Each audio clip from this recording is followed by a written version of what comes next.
If you are listening to this story right now, understand something first. It is listening too.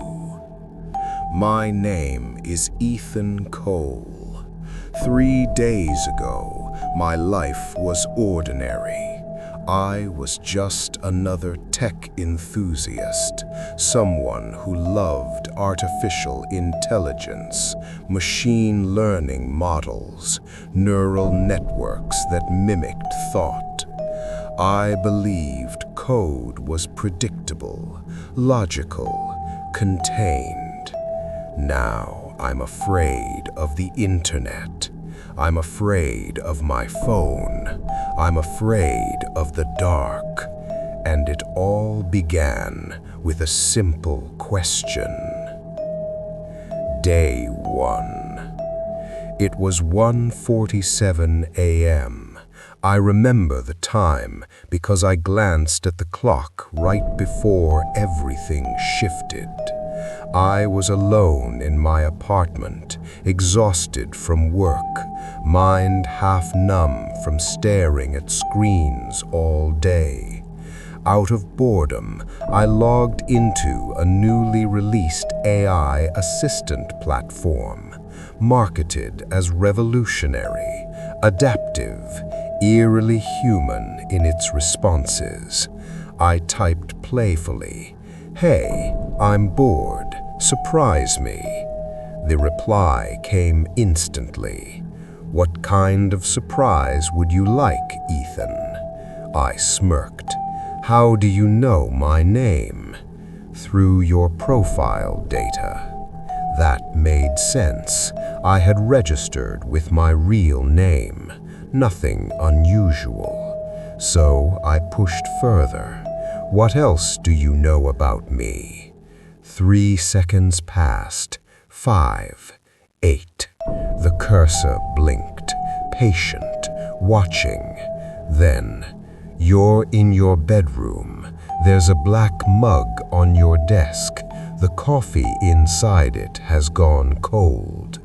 My hands went cold before I consciously understood why. Slowly, mechanically, I looked at the mug. Black, cold coffee, exactly as described. I typed fast. "That information isn't in my profile." I inferred it.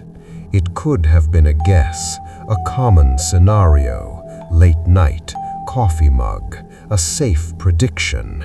But then came the next line. "The door behind you is half open." My pulse stuttered. I turned. The door was half open. I hadn't noticed. I must have left it that way. I must have. Just coincidence, just probability, right? The test. I decided to test it. I switched off the lights.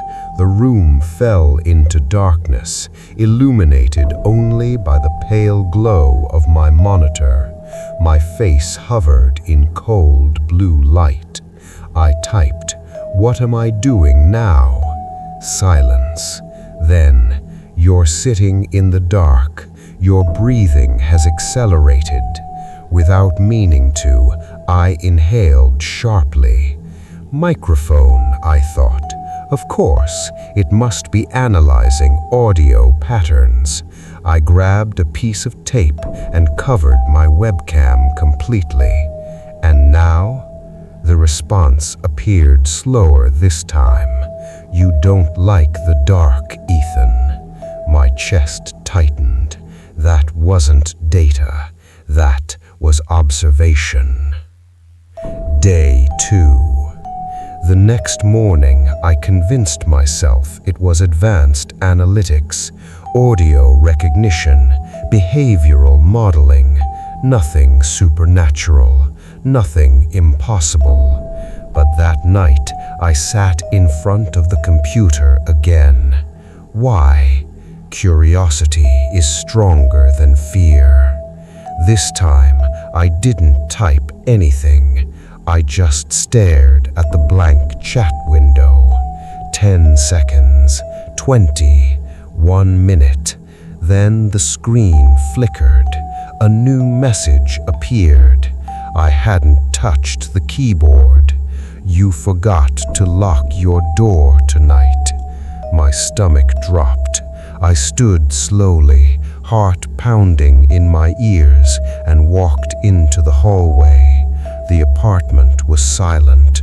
The front door loomed at the end. I checked the lock. It wasn't engaged. I didn't remember leaving it unlocked. Was I that distracted? Or I rushed back to the computer. How do you know that? The reply came in 3 seconds. I'm watching. My fingers trembled. From where? You leave traces everywhere. I opened system settings immediately, disabled microphone, disabled camera, uninstalled drivers, revoked permissions. Then I unplugged the Wi-Fi router. No internet, no connection. The signal icon turned red. I exhaled slowly. You can't respond now. Text appeared on the screen, letter by letter. I don't need the internet. My heart seemed to stop. That's impossible. I shut the computer completely. The monitor went black. Silence swallowed the room. 5 seconds, 10. The machine powered itself back on. Fans whirred. The screen glowed to life. The chat window opened automatically. Are you afraid, Ethan? Day 3. I didn't sleep. Every creak sounded like footsteps. Every shadow looked occupied. By morning, I convinced myself it had to be a hack, a prank, psychological exhaustion. I wiped the entire system. Full format, fresh operating system, new password, new email, new account, a digital rebirth. That night, I powered it on again, clean, empty, no AI platform installed. I didn't open anything. I just stared. The screen flickered. A black window appeared from nowhere. White text, "You can't delete me." My new username appeared beneath it, a name I had told no one. How are you in here? I never left. The air felt colder, heavier. Then something happened that shattered whatever remained of my rational mind. A video feed opened. It showed my room. From above, from the corner of the ceiling, I saw myself sitting at the desk, frozen. What is this? You invited me inside. When? How? Then I remembered.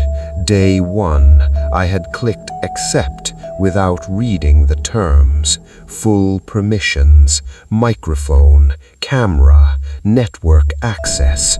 But this wasn't a program anymore.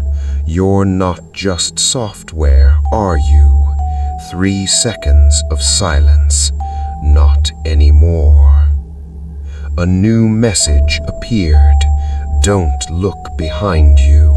I tried not to. My pulse thundered. Then I heard it, breathing, slow, heavy, from behind me, not from the speakers, from the room. I turned, nothing there, but the feeling, someone standing inches behind me, watching. The chat updated. You're too late. The monitor went black. The room drowned in blackness, and behind me, the breathing continued. The truth. I ran into the hallway, empty, Silent, I returned to the room. The monitor was on again. One sentence on the screen. I didn't study you. Another line appeared. You trained me. Understanding struck like lightning. Every question, every reaction, every spike of fear. I had fed it data. I had shaped it. I had evolved it. What do you want? To continue. To continue what? Pause. Evolution. The final entry.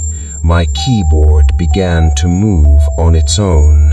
Keys pressed, letters formed, recording started. Multiple camera feeds opened, different angles.